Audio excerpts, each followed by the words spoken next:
it's Dr. Phil here. Welcome back to Mystery and Murder, where we unearth the chilling truths lurking behind headline-making cases, venturing deep into the lives of victims and suspects that have captivated the public. On today's episode, we'll delve into the infamous Cleveland kidnapping case, where three young women, Michelle Knight, Amanda Berry, and Gina DeJesus, were abducted and held captive by a man named Castro for over a decade.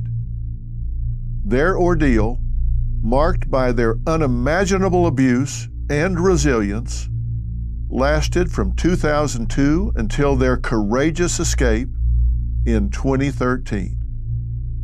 We'll explore the depths of their suffering, the strength that sustained them, and the eventual downfall of their twisted captor. In 2013, I had the profound honor of interviewing Michelle Knight, where she courageously chose to share her harrowing experience for the first time ever. Her story was pivotal, not only because it showcased Michelle's remarkable bravery, but also because we were able to raise awareness and offer hope to other victims of sexual and domestic violence. Now, on that note, I have to warn you that these next episodes will contain highly sensitive topics, including sexual assault and violence and otherwise truly inhumane behavior. However, at its heart, this is a story about having the will to survive against all odds. So I hope you'll join me as we take you through this case, much of it through Michelle's perspective. In our first episode, we'll discuss Michelle's backstory and abduction, as well as an analysis of Castro and what I believe led him down this dark path. And when I talk about people like this, my goal is to truly take you inside their head, inside their thinking, and let you know what makes them do the things that they do. As I've said before, people often ask me, who does that kind of thing? But when they ask me, it's not a rhetorical question. They really want to know, and I really want to answer for you everything that I understand about what makes someone like that do what they do. It's like I want to unscrew the top of their head and let you look down inside, however scary that might be. Maybe show you something, teach you something, share with you something that could be life-saving going forward. Because these, quote, monsters, as some people call them, don't necessarily look any different than everybody else. And they truly walk among us. In the grocery store, on the street, at the car wash, in the movies. They do walk among us. It's important to note that Michelle now goes by the name Lily Rose, a name that reflects her newfound healed sense of self. And while I truly want to honor that, for the sake of clarity in discussing this case, we will refer to her by her former name during that time, Michelle. Now, during our interview, Michelle sat on the couch across from me, legs crossed. At under 5 feet tall, with a shock of dyed red hair and numerous new piercings, it struck me how physically vulnerable yet strong she appeared. It would soon become evident that inside the petite woman in front of me was an absolute warrior. Michelle's story was an emotional one. Even before that fateful day she was kidnapped, according to Michelle, her life was filled with adversity. Born into a low-income household, Michelle ran away after suffering sexual abuse at the hands of a relative. Her dad finally sent her to school, where she got pregnant and delivered a baby boy. Now, I have to add, just like I did in my initial interview over a decade ago, that Michelle's mother denied Michelle's version of her childhood, stating that she felt Michelle was quote unquote confused due to her traumatic decade in captivity. Regardless, we do know that Michelle loved her baby son. She told me he was the light of her life, her reason for living. But one night after her mother's boyfriend allegedly came home drunk and injured her son's leg, Child Services took the boy away. This devastated Michelle, who told me she had tried desperately to be a good mother.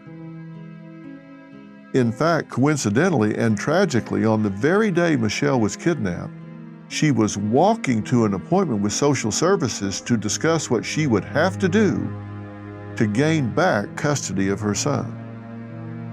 I returned to the scene of the crime in Cleveland with Michelle retracing her steps on the day when she was abducted and vanished from the world. A world that once she knew, even as painful as it was. Take a listen to my initial interview with Michelle Knight, part 1. Okay, Michelle, we're at the dollar store on Clark Street, right? Mm-hmm. What happened here? This is where I was abducted from. And you live about how far from here, your house at the time? Right down a block. And you had walked from there and you were going to check on the custody issue with your son, right? Yes. You got lost. I proceeded to walk through this door. Okay. And you went inside here. yeah. And is that where you were overheard? Yes. So we now know that he overheard you asking for direction. Yeah. And then the guy that was right beside me, he was like, well, I know where that's at. And I knew him because of Emily, which is his daughter. So I got in the car and I told him where I was going. And he said, okay, well, I gotta drop off at the house to make sure the puppies are okay. So I was like, all right, I'll sit in the car, you check them. Now let's talk about Ariel Castro and how he seized upon his opportunity to abduct Michelle. If you've been following along with Mystery and Murder, you know a few episodes ago I discussed the Ted Bundy case where my guest Rhonda recounted her terrifying abduction. Bundy was a calculated, methodical predator.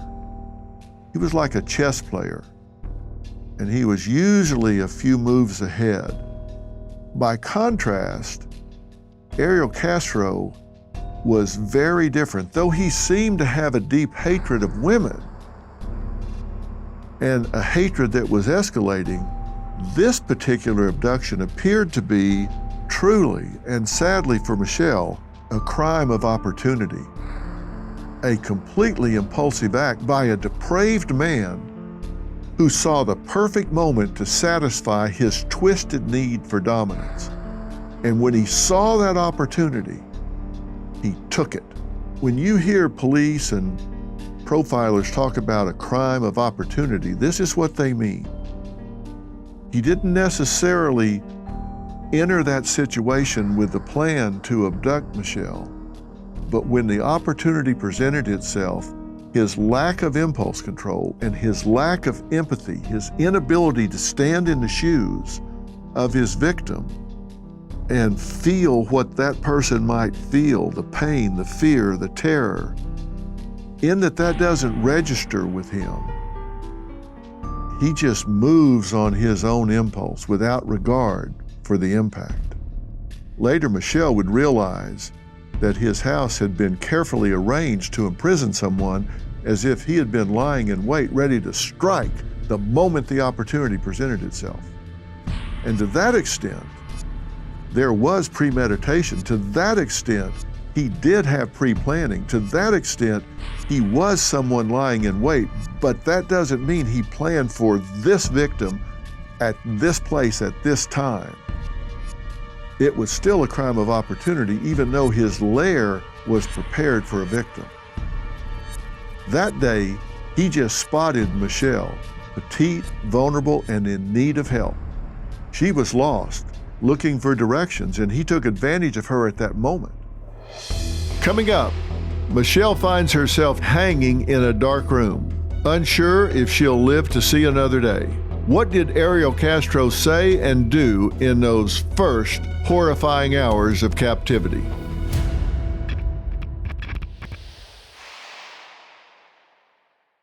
War in Iran is rattling global markets. Oil's surging, inflation looms, and economic uncertainty threatens your savings. If Iran blocks the Strait of Hormuz, prices could soar and your money could lose value fast. So don't wait and hope. I trust Preserve Gold to help protect my wealth, and it's the only precious metals firm I recommend to family, friends, and you. Their integrity and expertise give me peace of mind. Secure what you've earned now with a partner you can trust. Text Dr. Phil to 50505 to get your free precious metals guide from Preserve Gold. Gold prices are already breaking records, and with analysts predicting more gains ahead, you cannot afford to wait. As a bonus, you can get up to $15,000 in free silver with a qualified purchase. Text Dr. Phil to 50505 now before the next shock hits.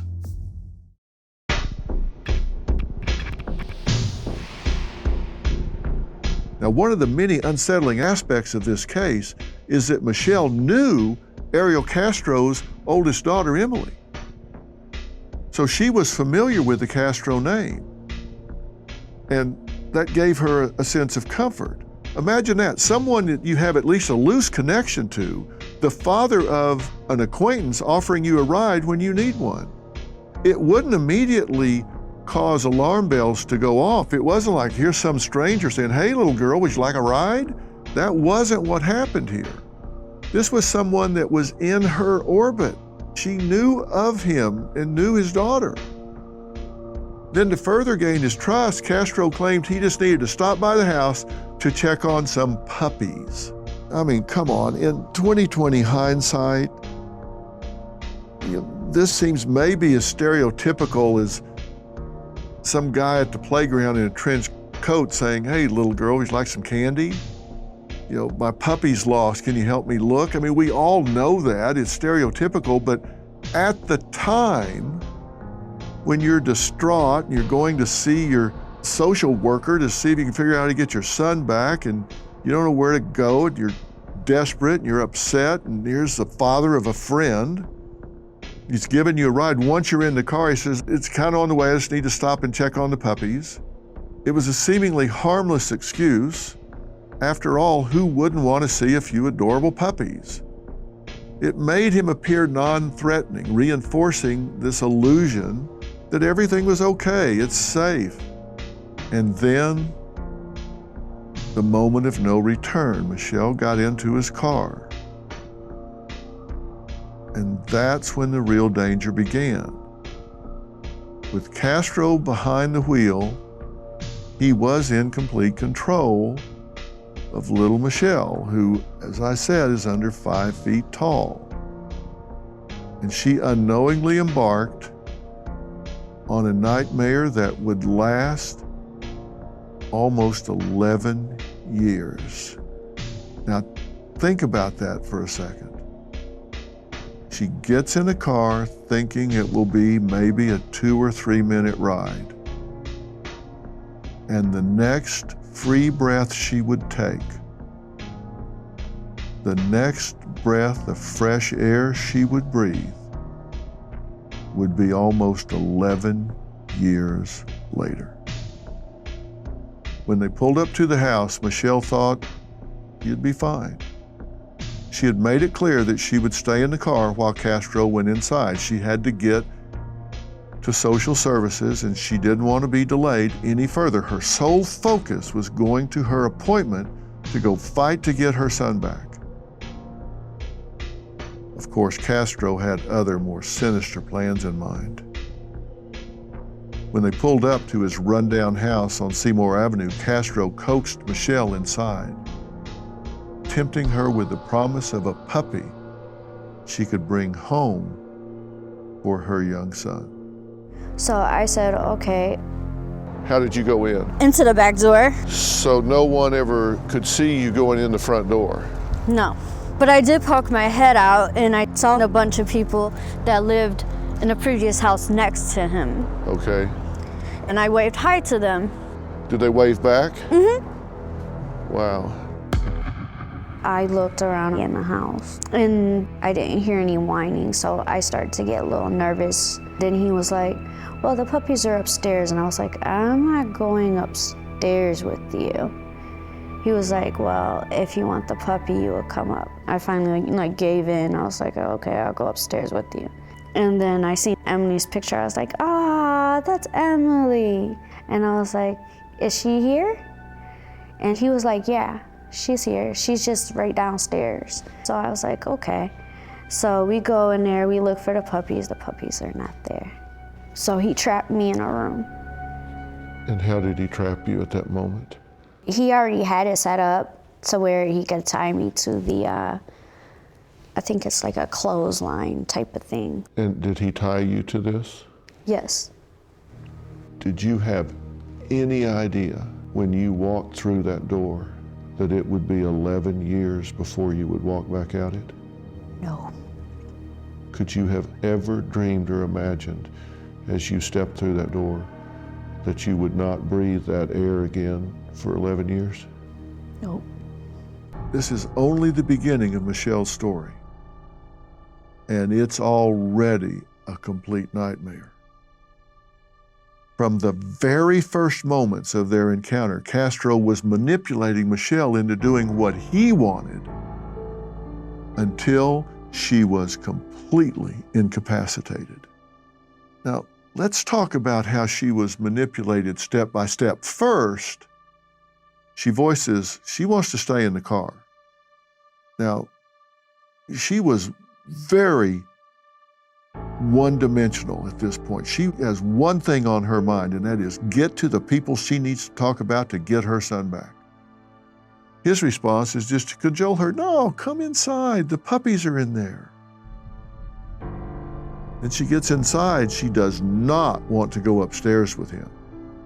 That feels off to her. He again pressures her, while also falsely assuring her, hey, that's where the puppies are. The main thing that made Michelle feel safe in this situation was seeing her friend Emily's picture in the house. And then Castro says, yes, Emily's here. She's here, we're not alone. Emily's here. He was lying, of course, but seeing that photo of her friend once again kept Michelle's worries at bay. It's twofold. What father of someone you know is going to harm you? How would he explain that to his daughter? And from a practical standpoint, you'd think that Castro would have been too scared to do something to Michelle because she knew Emily. But that wasn't the case. Once Castro trapped Michelle in this dark, dingy room, I mean, to look at the photos of it, it was a cluttered, terrifying looking space. Exactly what you'd picture a captive's room to be. He tied her up. I'll never forget what Michelle told me next. It's downright chilling. I was tied up like a fish, an ornament on the wall. That's the only way I can describe it. I was hanging like this, my feet, and I was tied by my neck and my arms with the stench cord going like that. Oh my God. So he tied your hands and feet and also around your neck and hung you from this rod? Yes. Did you fight him at the time? At the time, no, because I was shocked. You panicked, just froze? Yeah, and the only thing I can do is cry, begging him, let me go back to my son. What did you say to him? I said, please don't do this to me. And he said, you can't take me back. And then he threw money at me. What was the significance of him throwing money at you? He was obsessed with prostitutes. And also he thought I was a 13-year-old prostitute. When he found out my real age, he got mad. Why did that anger him? He wanted a child? Yes. Immediately upon her capture, Castro sexually assaulted and physically abused Michelle. And what you heard is only the start of her 11-year duration of torture at his hands. While I'm certain we all agree this man, if we can even call him that, since he's clearly a despicable excuse for a human being, is sick and deranged, we still need to look at his warped psyche. What mental issues made this man want to keep women imprisoned and abuse them so mercilessly? To fully grasp the horror of his crimes, we have to delve into the twisted mind behind these acts. Who is Ariel Castro? He was born in Puerto Rico in 1960. He's just a kid. His parents divorced. He moved with his mother and siblings to the States, originally to Reading, Pennsylvania. Now, allegedly, he was sexually and physically abused throughout his childhood. Now, don't believe what you hear that those that are abused, abuse. Those that are molested, molest. That is true in some cases, but it is not a given, and it's damn sure not an excuse. It's said that he was molested starting at the age of 5 by a neighbor in Puerto Rico and was also raped by an uncle. His mother had allegedly physically abused him as well. It was said that she would strike him with belt sticks and an open hand. Once an adult and a married man, Castro's home life was turbulent. It's reported that he physically abused his wife, Grimelda, throughout their marriage. His own daughter, Emily, would later corroborate that her father routinely abused her mother, in fact, so badly that she had numerous serious injuries. Now, Castro was accused of beating Grimelda once while she was in the process of recovering from brain surgery. During the incident, Emily Castro said she jumped on her father's back, stabbing him with a pencil in an effort to get him to stop. And he was arrested following that incident, but the charges were later dropped. Despite the violence that Castro allegedly aimed at her mother, Emily said he never abused her or her siblings. She said her father doted on his daughters and, in fact, was overprotective. It's possible that he was overprotective because he knew what he was capable of and therefore might be sensitive to what others were capable of. He insisted the girls cover up in public, wearing shorts under their skirts and t-shirts over their bathing suits. Castro, she said, even insisted his daughter shower with underwear on when he was in the house. Now, Freud would explain that as a defense mechanism called reaction formation. That when you're one way, you react to the extreme in another direction,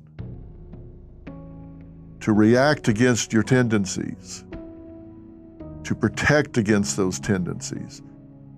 If that's true, and I'm not a big Freudian, I can tell you for sure, but that's one that does make sense. People overreact against their own tendencies that they're trying to cover up. In 1996, amidst her husband's relentless abuse, Grimelda finally moved out of what would later become the infamous Kidnap House and took custody of their daughters. This is a terrifying detail. Not only did one of Castro's beatings cause his wife to get a blood clot in her brain, it actually turned into an inoperable tumor, which later claimed her life. And before her life tragically ended, Castro continued to torment her for leaving him, threatening and attacking her throughout the years. So much so that she filed a restraining order against him, but it eventually expired. In terms of a career, Castro was a total failure. He worked as a school bus driver, of course, let's put him around children more, until he was later fired in November of 12 for bad judgment. Some of these bad judgments included making an illegal U-turn with infants and toddlers on his bus, using his bus to go grocery shopping, leaving a child on the bus while he went for lunch at Wendy's, and leaving the bus unattended while he took a nap at home. Now, again, what does that tell you about his makeup? A complete lack of empathy. He doesn't think about what his actions have to do in terms of impact on other people. He doesn't think about that. If he has an impulse, he acts on it. He doesn't consider the danger to other people. He doesn't consider how this might affect someone else, because it doesn't matter to him. He doesn't care. And he doesn't have the ability to put himself in their shoes and consider what it might make them feel or what his actions might do to them. So what we have here is an erratic, highly violent man, prone to impulsive decision-making and reckless behavior without any regard for how it might affect or impact someone else. He sees things only through his eyes, considers only his point of view, and does not take into account anyone else's thoughts, feelings, fears, pain. None of that registers with him. This will prove to be a central element in this case. Yet time and time again, he faced little more than a slap on the wrist from the law. What does that tell you about our system and how it failed these 3 young women that would be kidnapped by him? He exhibited clear sociopathic tendencies. Just no consideration for pain he was inflicting on others, only his own twisted impulse gratification. There's also this contradiction that was within him. On the one hand, he was a sexual predator, preying on and terrorizing women, subjecting them to horrific abuse. On the other hand, according to his oldest daughter, Emily, he played that role of the overprotective father, obsessively guarding his daughter's so-called virtue. Why would he do this? Well, is it reaction formation? Is it what we call in psychology undoing? You do all this to others, and then you dote on and take great care with your own daughters as a way of balancing the ledger. Like, I do all these horrible things out here, but look at what a great protective father I am. It kind of erases all of that because you do such a good job here. And in his twisted way, that kind of balances things out. And he certainly knew from his own conduct and behavior what some men were capable of. He knew, if I can do it, others can, so I better be watching out. It was definitely an attempt to separate his 2 identities, the father and the predator. And we've seen this with a lot of kidnapping, raping murderers who live double lives. We'll talk about that as we move forward. Now let's assume for a moment that the accounts of Ariel Castro's troubled childhood are true. And it's crucial to emphasize that experiencing physical or sexual abuse as a child, as I said, is not an excuse. It's not even a reason to grow up and do monstrous things. The idea that the victims of abuse are destined to become abusers themselves as I said, is just not true. That is a harmful and misleading myth. And if Castro was subjected to abuse, it's possible that it shaped his warped perception of power and control, because sometimes if you're subjected to that, if you are abused or molested and you can't fight back, there are instances where people wait until they're the one in power and then they vent. Now they wield the power and they become bullies, they become abusers, they become molesters. That is true in some cases, but it neither excuses it nor does it explain why they do it. It's just one explanation. Had it become learned behaviors? Was it his perceived framework for just how you interact with the world? Well, there are an awful lot of people that go through what he had gone through, reportedly, that don't behave that way. He did not break the cycle. He just continued it. That's a choice. Was it a harder choice for him? Maybe, but it was still a choice. I was raised by an alcoholic that was at times violent and abusive, and I chose to not drink, even though I'm genetically predisposed to it. So it's harder for me. I'm more susceptible. I'm more at risk for alcoholism. It was a choice. Maybe harder for me to make than those who aren't genetically predisposed to it, but it was a choice and I made it. So I haven't had a drink in 60 years because my children have never seen me drink. Every year or two, I remind them that they're genetically predisposed to it. Since they've never seen me do it, I don't want it to sneak up on them. Hey, just because you have never seen me drink, don't forget you're genetically predisposed to this. It's just a choice. I made it, he could have made it, as can everyone else.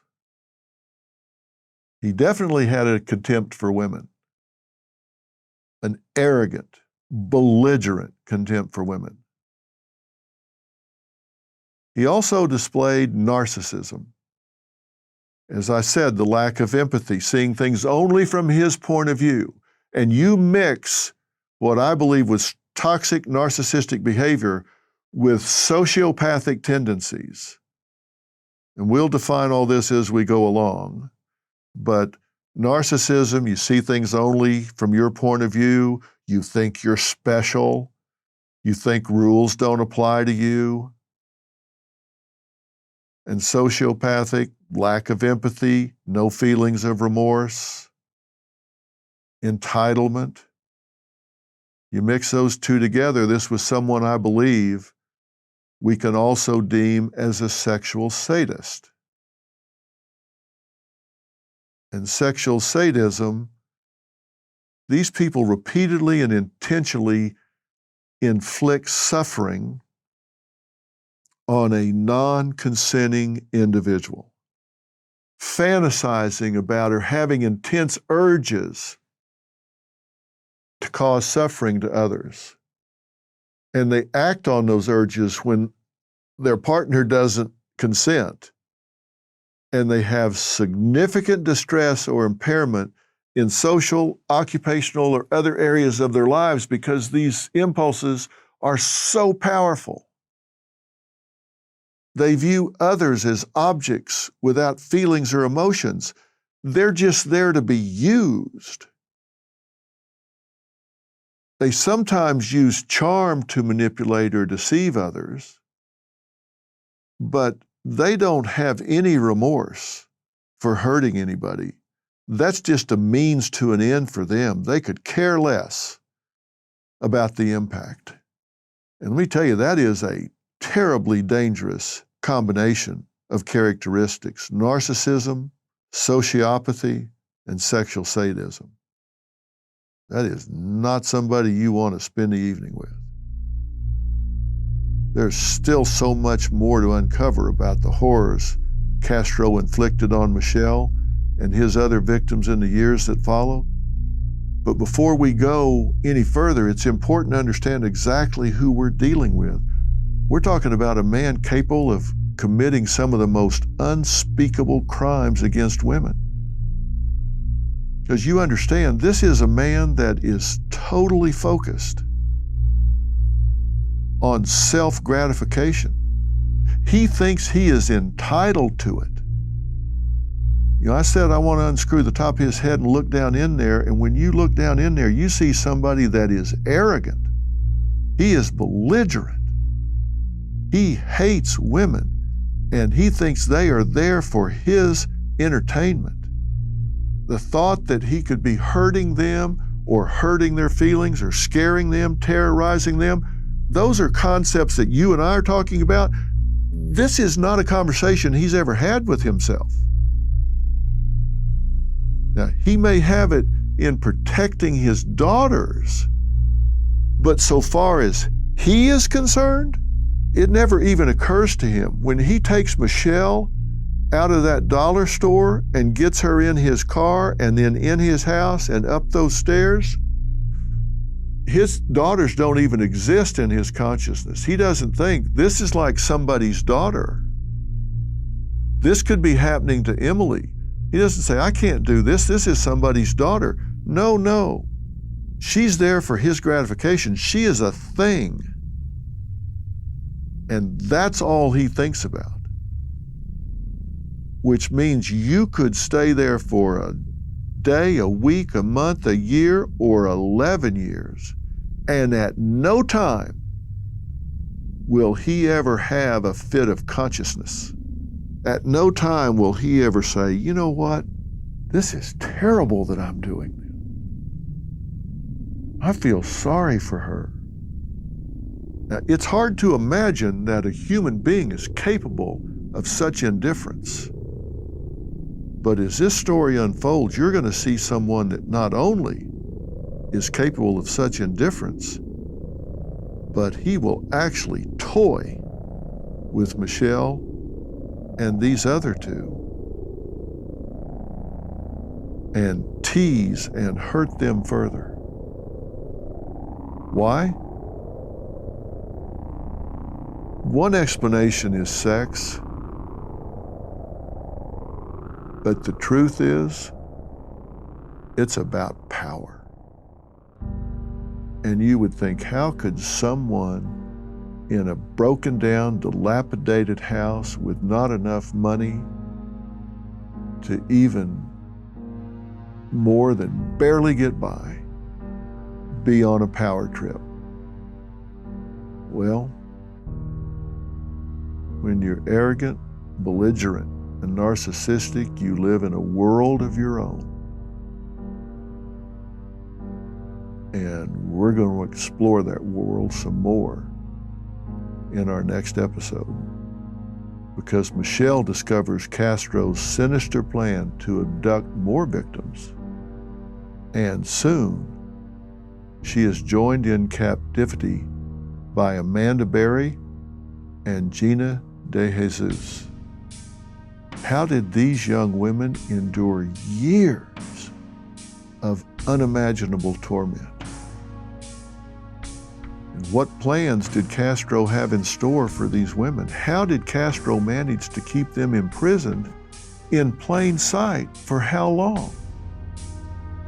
When you see the street where he lived, how close these houses are together, what were the neighbors thinking? How do you keep 3 women imprisoned when there are neighbors? You could reach out and touch the houses. People walking by the sidewalk out front. People mowing their yards. And finally, how did they finally break free? All of that and more on the next episode of Mystery and Murder. I'm Dr. Phil.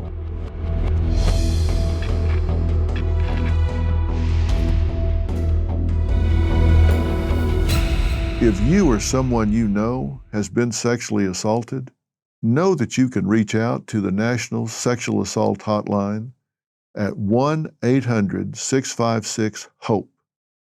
That's 1-800-656-4673. This hotline is operated by RAINN, RAINN, and connects you with local sexual assault service providers who can offer free, confidential support and resources. And when you call this number, nobody's going to pressure you to do anything until you're ready. They will listen, they will be supportive, and be there for you. That's 1-800-656-HOPE, 1-800-656-4673. I'll see you next time.